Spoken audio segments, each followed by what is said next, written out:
జగన్ ప్రభుత్వ పనితీరు, జగన్ సర్కారు పనితీరు ఏ విధంగా ఉంది, పేదవాడికి ప్రతిదీ నిత్యావసర సరుకులు ధరలు ఏ విధంగా ఉన్నాయి అనేది ప్రతి పేదవాడు 2019 కాడి నుంచి ఇప్పటి వరకు పడుతున్న కష్టాలే దానికి ప్రత్యక్ష సాక్ష్యాలు.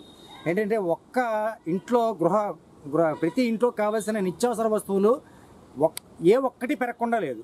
ఇంక్లూడింగ్ ఆఖరికి పప్పులు ఉప్పులు అని చెప్పుకుంటా పోతే ఆఖరికి గ్యాస్ బండ్ అనేది ఈ రోజునాడు ఇంచుమించుగా మెడకి గుదిబండ్లా తయారైంది. ఇది జగన్ సర్కారు చేస్తున్నటువంటి పనులు. అలాగే పథకాలు ఇస్తున్నాం అంటున్నారు. ఏం పథకాలు? ఒకప్పుడు ఇంట్లో ఒక మనిషి చనిపోతే 2 లక్షల రూపాయలు ఒక ఏదో పథకం, చంద్రన్న బీమా కావచ్చు, ఏదో పథకం పేరు పెట్టి 2 లక్షల రూపాయలు వారం రోజుల్లో ఎవరైతే నామినీ ఉన్నారో వాళ్ళకి వేయడం జరిగేది. ఇప్పుడు ఈ ప్రభుత్వం వచ్చింది, 1 లక్ష రూపాయలు కుదించేశారు. ఆ 1 లక్ష రూపాయలు వెంటనే ఇస్తున్నారంటే ముందు వచ్చి మట్టి ఖర్చుకని చెప్పని 10,000 రూపాయలు చేతిలో పెట్టి ఇప్పటికి ఇంచుమించుగా 11 నెలలు అవుతుంది. దానికి ఉదాహరణ ప్రత్యక్ష సాక్ష్యం నేనే.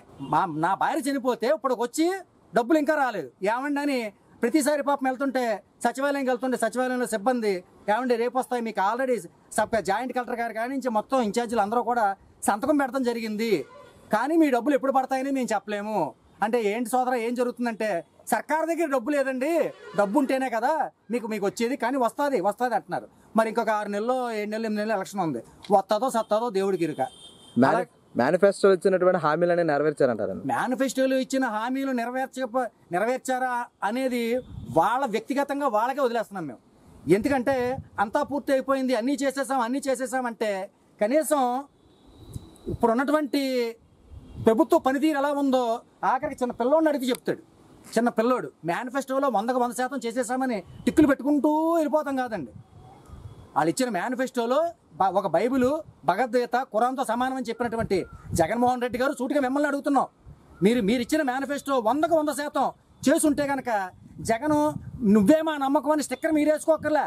ప్రతి ఒక్కడో కనుక నువ్వు మేనిఫెస్టో 100% చేసుంటే ఆడు గుండెల్లో వేసుకుంటాడు స్టిక్కరు.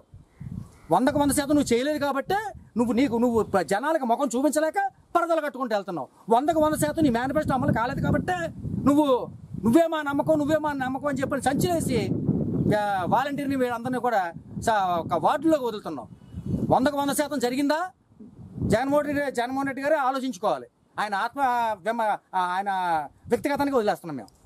3 రాజధానులు అంటుందండి ఈ ప్రభుత్వం, దాని మీద ఏమంటారు? 3 రాజధానులు అనేది కనీసం తల్లికి కూడెట్లేనోడు పిన్నమ్మ కోక పెట్టాడంట, కోక కొన్నాడంట, అలా ఉన్న సామెత ఇతను చెప్పేది. 3 రాజధానులకి ఒక రాజధానికి దిక్కు దివానం లేదు, కానీ 3 రాజధానులకి ఉన్న రాజధానిలో చంద్రబాబు నాయుడు గారి హయాంలో వేసినటువంటి మట్టి కంకర దొబ్బుకెళ్ళిపోకుండా ఉంటే చాలు. 3 రాజధానులు కట్టక్కర్లే. ఈయన 3 రాజధానులు కావాలని ప్రజలు కోరుకున్నారా? మరి అదే జగన్మోహన్ రెడ్డి గారు అసెంబ్లీ సాక్షిగా ఏమన్నాడు? ఎస్ అని చెప్పని నేను ఈ ప్రతిపాదన ఆమోదం తెలుపుతున్నానని చెప్పినటువంటి జగన్మోహన్ రెడ్డి మాట మడం తిప్పను అని చెప్పిన జగన్మోహన్ రెడ్డి నువ్వు తిప్పింది ఏంటి? ఇప్పుడు మాట తిప్పలేదా అంటే 3 రాష్ట్రాలకి 3 రాజధానుల పేరు చెప్పి అందంగా ఉన్నటువంటి ఆంధ్రప్రదేశ్ని 3 ముక్కల కింద చేసి 3 ముక్కలు ఆడాలని చూస్తున్నాం. అలాగే ఇది వరకు జనాలు కాకుండా ఇప్పుడు ఏంటంటే 3 ఏరియాల్లో వాళ్ళు కూడా కలిసి జుంట్లు పట్టుకుని కొట్టుకునే స్థాయికి తీసుకురావాలని చూసావు. కానీ ప్రజల విజ్ఞులు ప్రతిదీ గమనిస్తున్నారు. నీకు 2024లో బిడ్డ 2024లో నీకు ప్రజలు మేము తప్పనిసరిగా నీ ప్రభుత్వానికి బుద్ధి చెప్పే రోజులు అతి తక్కువ టైంలోనే ఉన్నది. జగన్ పరిపాలన వచ్చిన తర్వాత రాష్ట్రంలో అభివృద్ధి ఏం కనబడుతుంది అంటారండి? అభివృద్ధి చెప్పాం కదండి. ఎంత అభివృద్ధి అంటే అసలు రోడ్లు సింగపూర్ని తలపిస్తున్నాయి. అలాగే మా వార్డులు చెరువులు మరి ఆ విధంగా ఉన్నాయి. ఆల్రెడీ మొన్న హాస్పిటల్కి వెళ్ళొచ్చాను, వెనకాల బ్యాక్ పెయిన్. ఎందుకంటే మా వార్డులోకి వచ్చి చూస్తే 7వ వార్డులోకి ఆల్రెడీ చాలాసార్లు వీడియోల రూపంలో చిన్న పోస్టుల రూపంలో ఫేస్బుక్ ద్వారా సోషల్ మీడియా ద్వారా ఆల్రెడీ మరి మా ఎవరైతే మంత్రి గారు ఉన్నారో కారుమూరి వెంకట నాగేశ్వరరావు గారికి చాలా సందర్భాల్లో మేము సోషల్ మీడియా ద్వారా మేము తెలియపరచడం జరిగింది. కనీసం తట్ట కంకర కూడా వేయలేదు. అభివృద్ధి అంటే ఏంటి? నిత్యావసర సరుకులు రేట్లు పెంచడంలో అభివృద్ధా? లేకపోతే మేము కాలినడకనే రోడ్లు కనీసం పట్టించుకునే దిక్కు దివానం లేదు.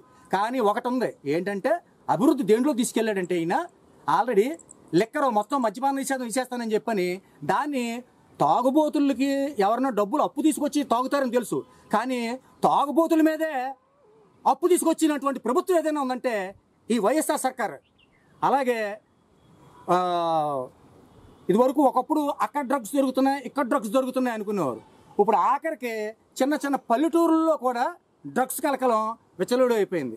అలాగే విశాఖ మన్యం ప్రాంతంలో ఒకప్పుడు పర్యాటక ప్రాంతంగా భావించేటటువంటి ప్రాంతం ఇప్పుడు గంజాయికి ఎగుమతిగా అడ్డాగా నిలిపేశారు అక్కడ.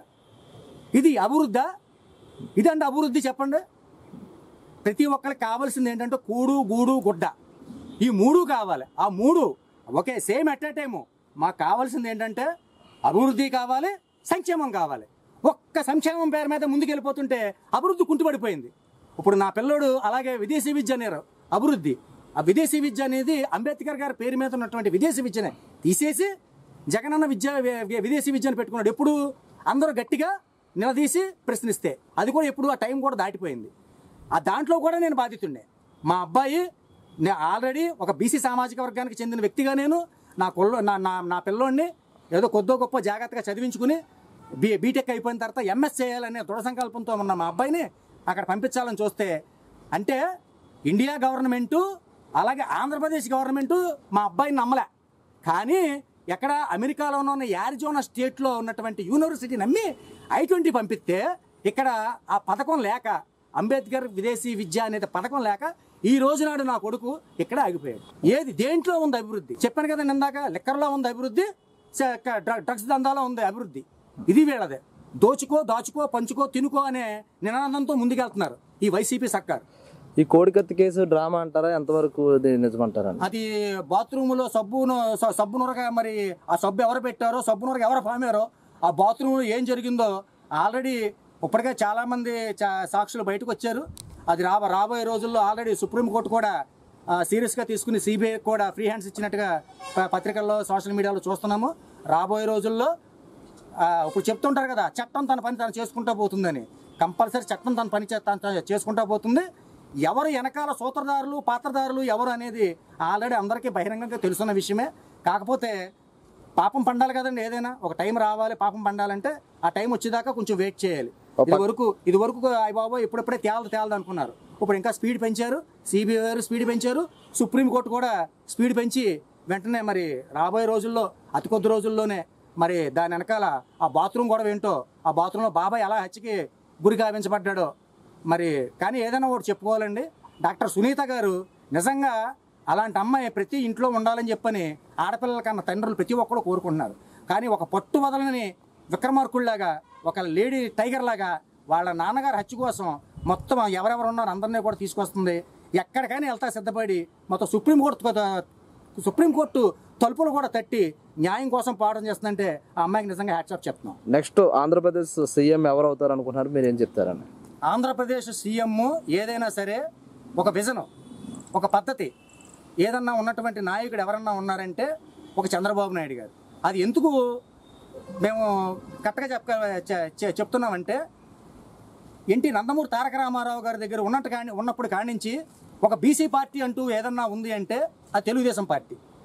ఆల్రెడీ మాకు ఇచ్చిన రిజర్వేషన్లు కూడా సకానికి తగ్గించేసి 10% తగ్గించేసి ఇప్పుడు మాకు రాబోయే చట్టసభల్లో కావచ్చు, రాజ్యాంగపరంగా కావచ్చు, ఏదైనా సరే మాకు అవకాశం లేకుండా ఆఖరికి కార్పొరేషన్లు కూడా పెట్టారండి. చాలా గొప్పగా కార్పొరేషన్లు పెట్టారు. ఏది బీసీ కార్పొరేషన్లు అని. పాపం చైర్మన్లకి డైరెక్టర్లకే వాళ్ళు బళ్ళు వేసుకుని వెళ్తానికి వాళ్ళకి డీజిల్కే డబ్బులు ఇవ్వట్లేదు ఈయన. ఇంక దేనికండి సార్? ఇప్పుడు ఒక కార్పొరేషన్ పెట్టారంటే దానికి ఇచ్చేయాలి.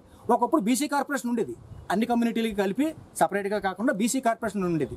దాని ద్వారా బీసీ కార్పొరేషన్కి అప్లై చేసుకుంటే వెంటనే మాకు కావాల్సినటువంటి ఏమన్నా 4 లక్షలు 5 లక్షలు పెట్టి నేను ఫోటోగ్రాఫర్ని కాబట్టి ఒక కెమెరా కొనుక్కుంటామా, లేదంటే చిన్నది ఏదన్నా ఒక ఆటో కొనుక్కుంటామా, అలాంటి ఏవో మాకు అంటే మేము బతకడానికి ఏదైతే కావాలో అవి కొనుక్కుని దాని ద్వారా మా కుటుంబాన్ని మేము పెంచుకునేవాళ్ళం.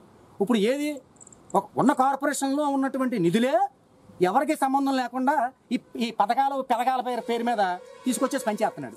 మరి ఇంకెక్కడ ఎలా ఉంటుందండి? అందుకని ఏదైనా సరే రేపు రాబోయే రోజుల్లో ఇప్పుడు ఉన్నటువంటి ఈ ఆర్థిక సంక్షోభం నుంచి బయటపడాలి అంటే తెలుగుదేశం పార్టీ రావాలి, చంద్రబాబు నాయుడు గారు సీఎం కావాలి.